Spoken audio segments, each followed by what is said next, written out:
welcome to this deep dive.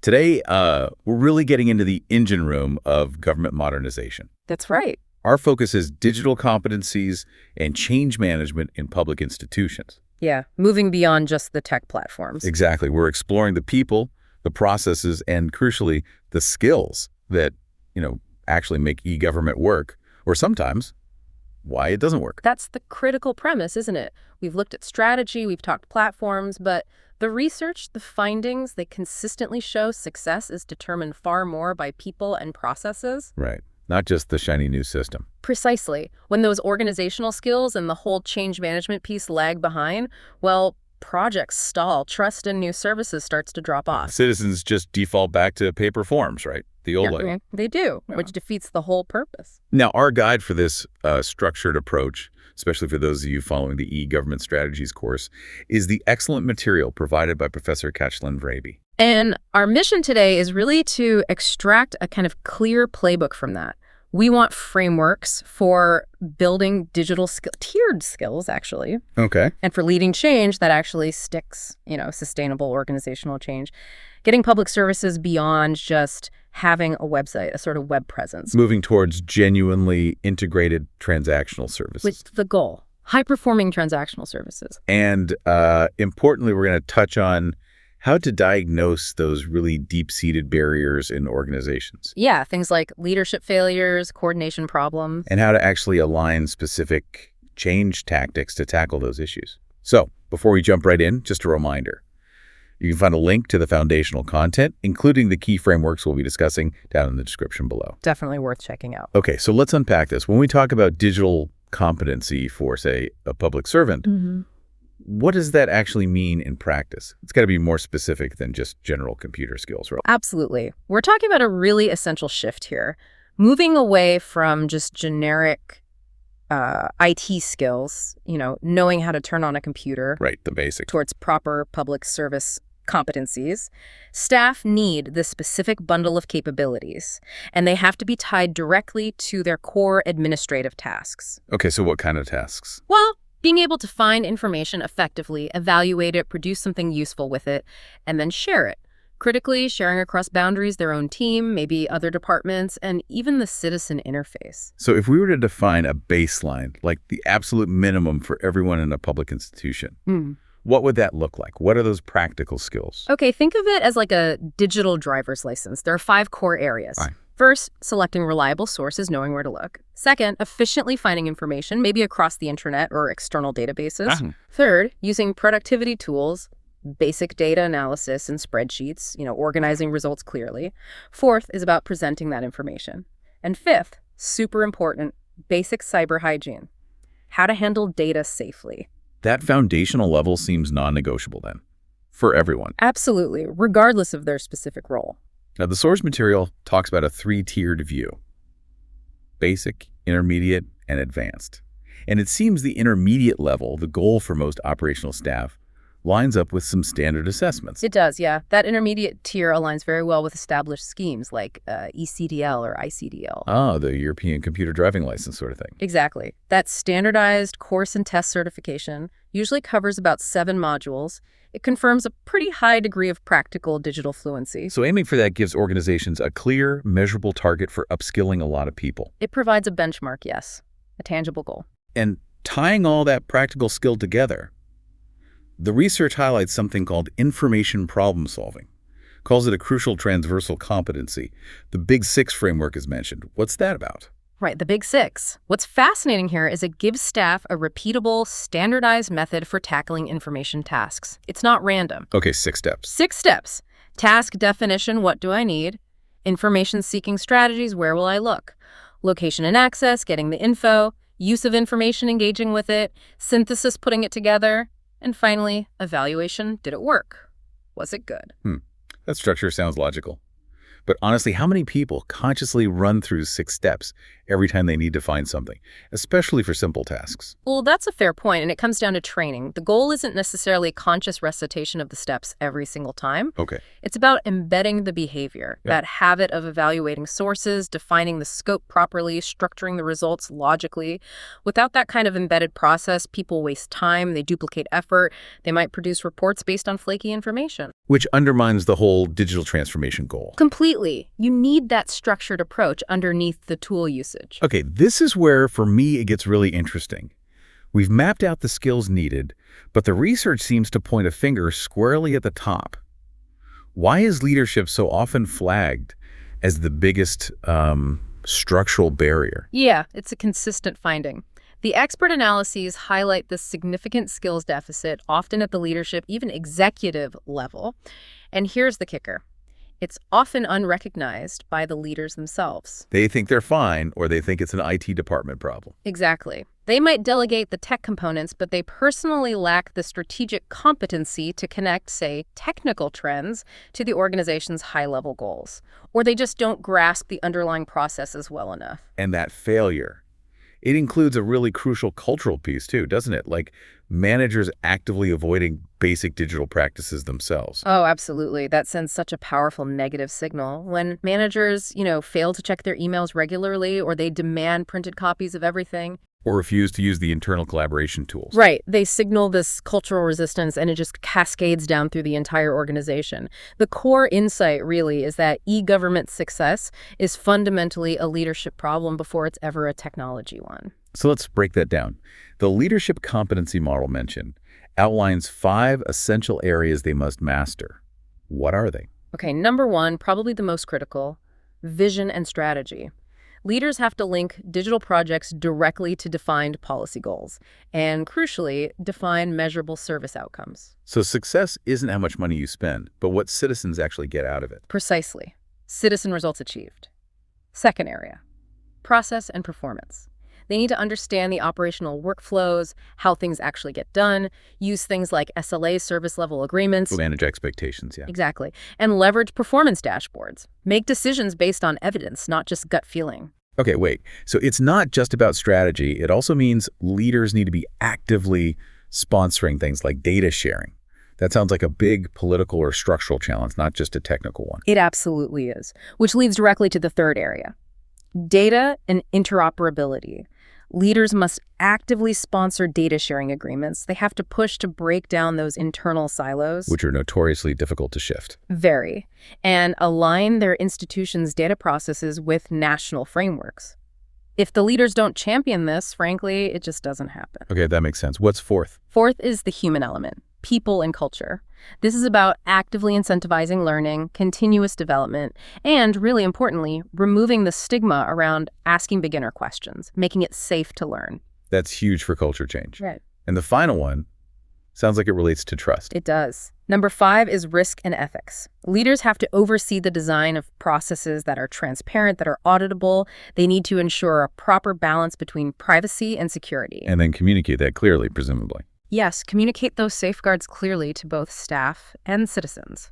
Build that trust. Okay, zooming out a bit. European research points to several recurring obstacles. Can we synthesize those key friction points that stop digital adoption? Yeah, the research maps out about 7 main clusters. We've touched on leadership failures.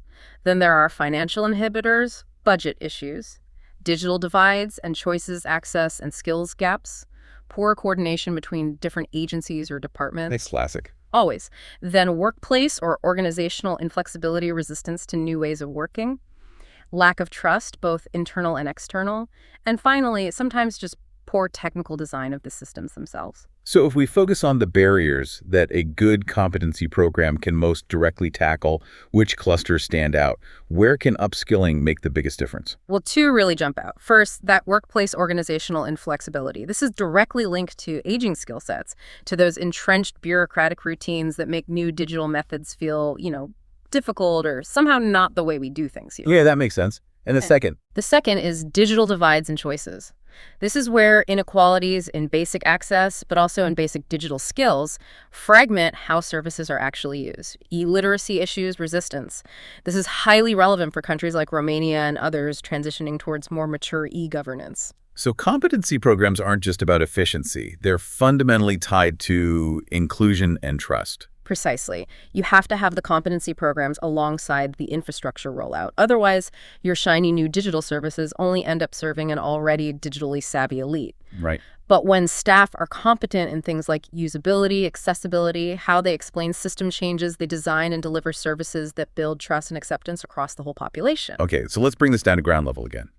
Can we review that Common Core model for all staff? What does it look like in practical terms? Right. The 5 non-negotiable areas. 1, device and data handling. Basic cyber hygiene, backups, that sort of thing. 2, information discovery. Efficient searching, knowing where to look. 3, tool fluency.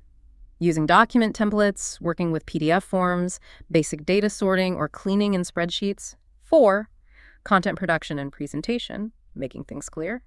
And 5, quality and etiquette. Netiquette, clarity, basic accessibility. The foundation for everyone. Yeah. And then those skills obviously get more specialized depending on the role. Exactly. An analyst, for instance, needs much more complex skills, maybe dataset linking, descriptive statistics. Someone in the front office needs expertise in guided forms and strict adherence to privacy by default. And the leadership layer uses all this growing capacity to actually push services forward. Yes, to move services from just being present online to being fully transactional and ideally integrated across different systems. Let's look at some evidence. The source mentions longitudinal analyses of over 100 municipalities in Romania, and the data showed quite dramatic improvements on the front end after 2019. Yes, the coverage metrics improved significantly. Things like the ability for citizens to sign in or log in, that almost tripled to about 60%. And online form availability reached 88%. So definitely successful technology deployment on the surface. And there's always a but. But the analysis also showed significant disparities between municipalities. So even with the tech available, usage and maybe the quality of service varied a lot, which points towards uneven staff capacity and process adoption behind that front-end tech. Okay, so if resources for training are limited, where should they be prioritized for the biggest impact on overall digital maturity? What did the analysis show were the high leverage areas? This is probably the most crucial finding from that data. The correlational results showed that e-documents and transparency indicators had the strongest statistical links to overall digital maturity. Why those two specifically? Why not something like, say, social media engagement? Good question. It's because e-documents and transparency indicators force fundamental changes in the underlying organizational processes and require specific staff skills. How so? Well, think about e-documents. That requires staff capacity and secure digitization, reliable metadata tagging so you can find things later, ensuring legal compliance for audit trails. It's complex work. Right, not just scanning a paper. Not at all. And transparency indicators, things like publishing budgets or managing freedom of information requests digitally that requires clear publishing workflows, accurate information maintenance, often the political will. These areas really force the organization to mature its core processes. That's why the staff skills there are so decisive. Okay, so we know the skills. We know where to focus. But we need to move beyond just one-off training courses. How do we build a sustainable learning system? What are the principles for effective training? The source outlines 4 key principles. First, training must be job embedded. People need to practice on live cases, real workflow redesigns relevant to their job, not generic classroom examples. Makes sense. Learn by doing real work. Second, it has to be progressive.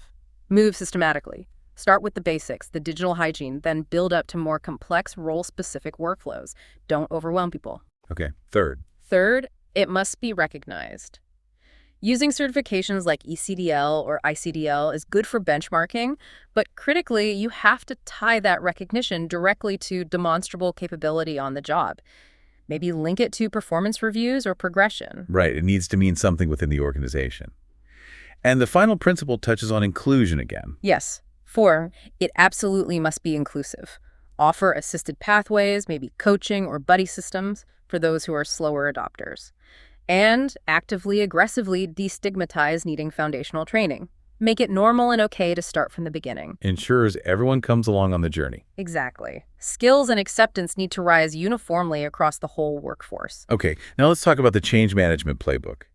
We know classic change programs often crash and burn because they ignore those deep structural barriers we discussed earlier.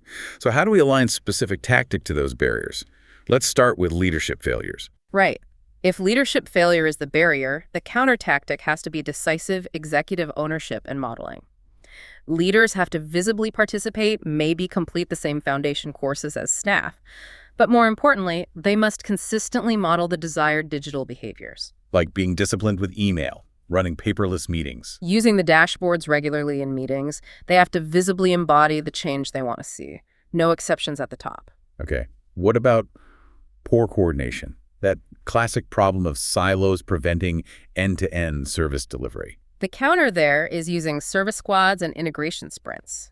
Basically, you form temporary, dedicated, multidisciplinary teams, get people from policy, IT, legal, comms, operations, all in one room. Focused on one thing. Focused on redesigning just one specific end-to-end service journey at a time. It's a targeted way to structurally break the silo problem for that service. Then you move to the next one. Okay, very practical approach. Yeah. And finally, that workplace inflexibility barrier tied to aging skills and bureaucratic resistance. That requires progressive reskilling and role redesign. The organization needs to formally link acquiring intermediate digital capabilities and engaging in continuous learning to actual job progression and advancement opportunities. So it becomes part of the career path. Exactly. If staff understand clearly that improving their digital skills is essential for their career development within the organization, they will invest the time and effort. It aligns incentives. That really brings us full circle. The final takeaway seems clear. Digital transformation isn't fundamentally about buying better software. It's about nurturing better skilled people, working within better defined organizations. That's the crux of it. We have to focus intensely on competency-led change if we want to move beyond basic websites to truly valuable, transactional, and integrated public services. The data points the way. Where staff can confidently handle e-documents, where transparency is built into processes, and where leaders actively model digital ways of working. That's where maturity grows and citizen value increases. Indeed. So here's a provocative thought for you, our listener, to maybe mull over. Think about your own organization or area. Ask yourself, which 3 specific services could we realistically move from just presence online to being properly transactional or integrated within the next year? And the crucial follow-up, what specific skills do our teams need to acquire right now to actually make that happen? A powerful diagnostic. Now, for those who want to dive much deeper into these frameworks, the data, the models, you can find more information in the manual, Il Monte de e-Governare. It's a very comprehensive resource. And just a reminder, you can find interesting links related to today's discussion right there in the description below this deep dive. Also, please do consider liking this and subscribing to this Smart EDU Hub channel. It helps you stay connected with the electronic world of today, which, let's face it, is necessary for all smart citizens. Stay smart, Smart EDU Hub.